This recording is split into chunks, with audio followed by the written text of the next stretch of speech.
नमस्ते, सत श्री अकाल, अस्सलाम वालेकुम, आदाब अर्ज़। जैसे कि हम जानते हैं, अंडरवर्ल्ड हमारे देश की सबसे बड़ी समस्या है और आपको मैं ये क्लियर करना चाहूँगा कि अंडरवर्ल्ड पर सिर्फ दाऊद और हाजी मस्तान जैसे पुरुषों का राज नहीं रहा है, यानी कि अंडरवर्ल्ड के ऊपर औरतों ने भी राज किया है। मैं आज आपको बताने वाला हूँ क्वींस ऑफ अंडरवर्ल्ड्स के बारे में, यानी कि कुछ ऐसी पावरफुल औरतें जिन्होंने अंडरवर्ल्ड पर राज किया, बल्कि पुलिस और प्रशासन को बहुत हद तक परेशान करके रखा। तो चलिए करते हैं स्टार्ट इस अमेजिंग वीडियो को। लेकिन उससे पहले अगर आपने इस चैनल को अभी तक सब्सक्राइब नहीं किया है तो नीचे सब्सक्राइब बटन दिया है, उसको प्रेस करो और सब्सक्राइब करो। नंबर 1 पे नाम आता है जेनाबाई दारूवाला का। एक जाने माने पत्रकार और लेखक हुसैन ज़ैदी ने अपनी किताब माफिया क्वींस ऑफ मुंबई में जेनाबाई दारूवाला को मुंबई की पहली महिला डॉन बताया है।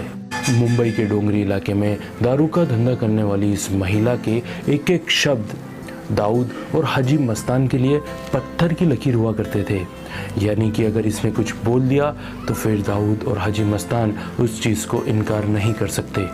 जेनाबाई ने शराब के धंधे के अलावा चावल की ब्लैक मार्केटिंग, अनाज की ब्लैक मार्केटिंग और इस तरीके के कई काम किए हैं।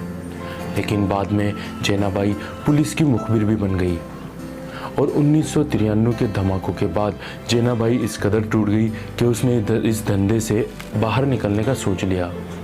बाद में उसके बेटे की भी गोली मारकर हत्या कर दी गई, जिसकी वजह से वो बहुत ज़्यादा टूट गई और 1993 के धमाकों के बाद उसकी भी मौत हो गई। गंगूबाई मुंबई के सबसे बड़े रेड लाइट एरिया यानी कि कमाठीपुरा में गंगूबाई का ही नाम चलता था।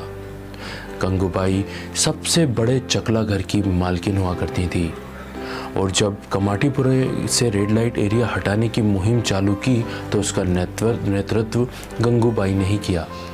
और यहाँ तक कि इस मुहिम की वजह से उस समय के प्रधानमंत्री श्री जवाहरलाल नेहरू ने गंगूबाई को दिल्ली बुलाया। और आपको सुनकर काफ़ी हैरानी होगी कि गंगूबाई ने उनसे बातचीत के दौरान उनसे शादी करने का ऑफ़र दे दिया। और आपको बता दें, गंगूबाई इतनी ज़्यादा फेमस थी कि आज भी अगर आप मुंबई के रेड लाइट एरिया कमाठीपुरा में जाएंगे तो वहाँ पर आपको गंगूबाई की एक मूर्ति लगी हुई नज़र आएगी। नीता नाइक लंदन में पले बड़े इंजीनियर और माफिया सरगना अश्विन नाइक की बीवी नीता नाइक। ऐसा कहा जाता है कि उनको इस धंधे में लाने के पीछे नीता नाइक का ही हाथ है। पति के जेल जाने के बाद नीता ने ही उनके गिरोह की कमान संभाली। बाद में राजनीतिक संरक्षण पाने की वजह से वो शिवसेना में शामिल हो गईं और शिवसेना से जुड़ने के बाद वो नगर सेविका भी बनी। बाद में सन 2000 में चरित्र पर संदेह होने की वजह से उन्हीं के पति अश्विन नायक ने उनकी गोली मारकर हत्या कर दी। आपको बता दें कि नीता नाइक शिवसेना की पार्षद भी थी। करीमा मुजीब शाह उर्फ आपा। मुंबई अंडरवर्ल्ड में करीमा मुजीब शाह को आपा के नाम से जाना जाता है और आपा का सिक्का यानी कि उनका दबदबा आज भी घाटकोपर इलाके में चलता है। करीमा गैर कानूनी तरीके से झुग्गी बस्ती बना के महज 6 साल में ही अंडरवर्ल्ड की क्वीन बन गई। करीमा का पति एक मामूली सा स्क्रैप डीलर था और इसी तरीके से झुग्गी बस्ती अवैध तरीके से बना के वो भी इस धंधे में आ गया था। जैसे जैसे करीमा ऊपर जाती गई, उरूज पे आती गई, वैसे वैसे उनकी दुश्मनियां भी बढ़ती गईं।